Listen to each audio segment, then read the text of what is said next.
This is video lecture 2-2, where we're going to be talking about course behavior, and we are going to be defining certain types of behavior and calling them fixed, variable, or a hybrid of the two, either mixed or step costs. So let's define our different terms. Let's start first with course behavior. Course behavior is what happens when there is a change in activity level, units produced, within a relevant range. And we're using the term relevant range that we're going to need to define.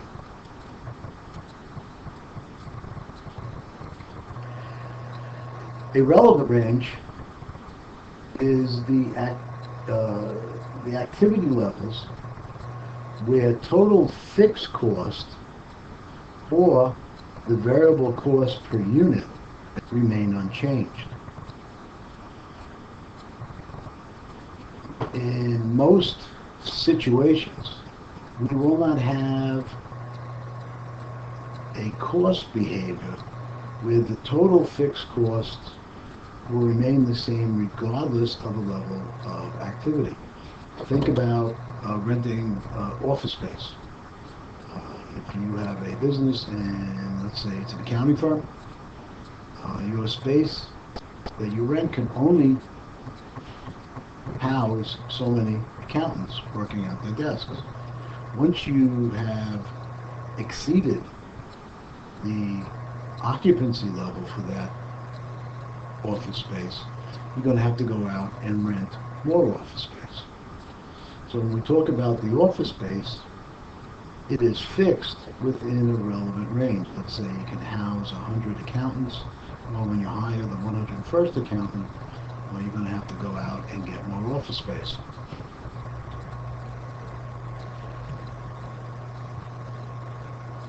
Michelle Crow has been kind enough to join us on our exploration of cost behavior. And fixed costs are defined as costs that remain unchanged as to the total cost as volume changes occur within the relevant range. So total fixed costs will not change based on activity as long as we remain within the relevant range. Now, fixed cost per unit will vary. Again, we are differentiating between total fixed cost and fixed cost per unit. The more activity we have within the relevant range, the higher the activity, the lower the fixed cost per unit. Right, so when we define fixed, a cost as being fixed, we mean it is fixed in total as activity changes. And this graphically demonstrates our fixed cost.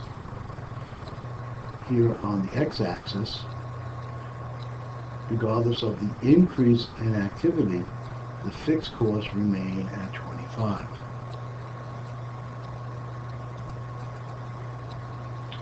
Variable costs, on the other hand, are costs that change in total in an equal proportion to the change in volume, again within a relevant range.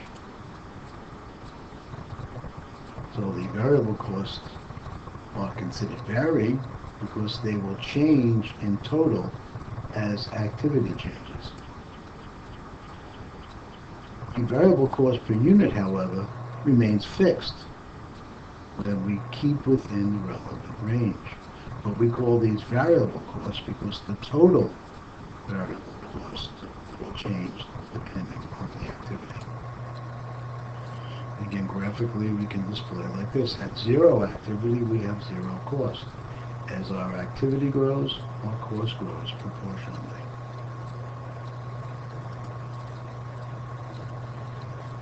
Again, the relevant range is that range for with fixed cost will remain the same regardless of activity up to a given point.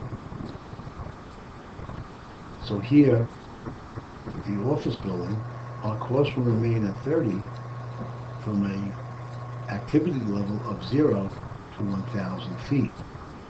Once our needs exceed 1,000 feet, well, we can't add an additional foot. We'd have to take out another floor, say in the office building, and then that range would be relevant from 1,001 to 2,000, 2,001 to 3,000. All right, so let's consider the Sheryl Crow concert. Sheryl Crow is going to get paid $48,000 regardless of the number of tickets that are sold. The total cost to the promoter, that is the amount we're going to pay Sheryl, will remain constant regardless of whether the ticket sales meet or exceed our expectations. So the total cost will remain fixed. As we sell more tickets, the fixed cost per unit will decrease. And it's important to think of fixed costs not just as total, but on a per unit basis, because we have to set our price to include the fixed cost per unit.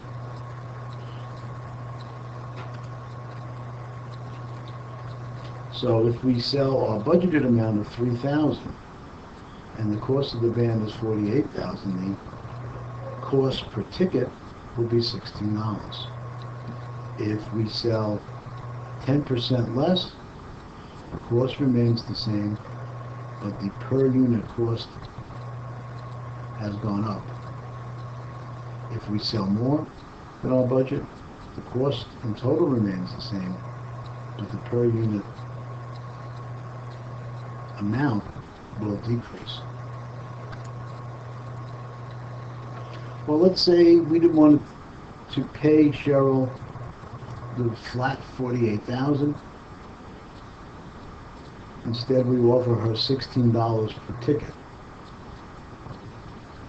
In this case, the variable cost total will increase as the ticket sales increase.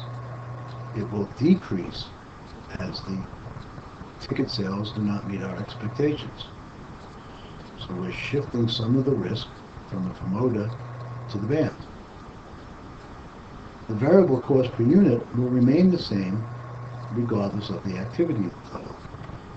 So the total cost and per unit costs are inversely related when we talk about fixed and variable cost behavior.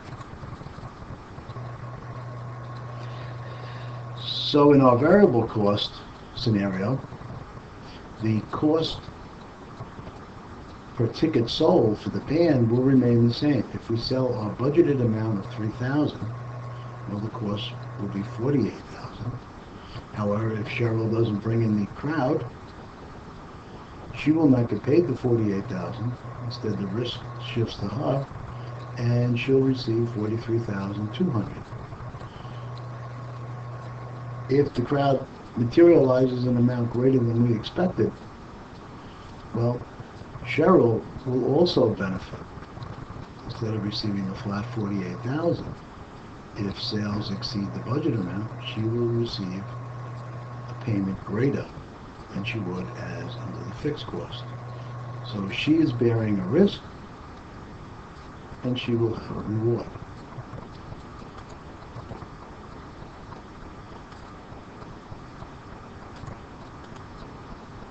Most cost behaviors tend to have a semi-variable cost structure.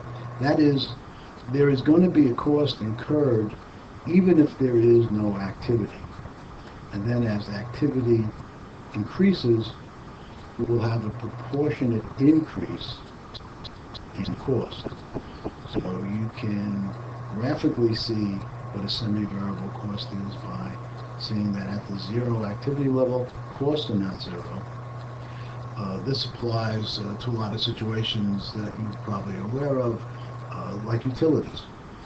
even if you don't use gas for a month, if you're hooked up to the city gas system, you're going to pay a minimum service charge and then pay per cubic foot as you use natural gas.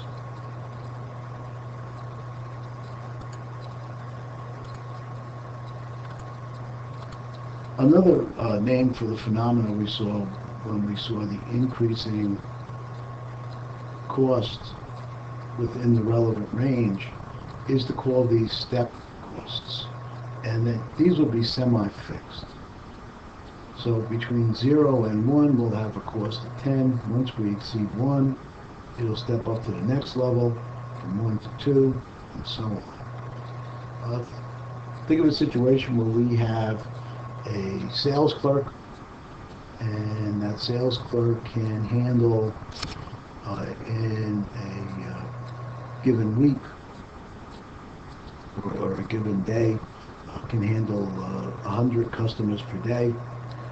Once our activity, the number of customers that need to be waited on, go above 100, we're going to have to hire an additional salesperson. And if that person's on a fixed salary, the fixed cost will step up at each activity level. So that's a brief discussion of cost behavior. Remember, whether a cost is variable or fixed depends on the context. And by that I mean whether a cost is fixed or variable depends on whether you're talking about on a per unit basis. So here we have total costs are variable, but costs per unit are fixed. So again, context is important. For the most part, the context we will be using is total cost based on activity.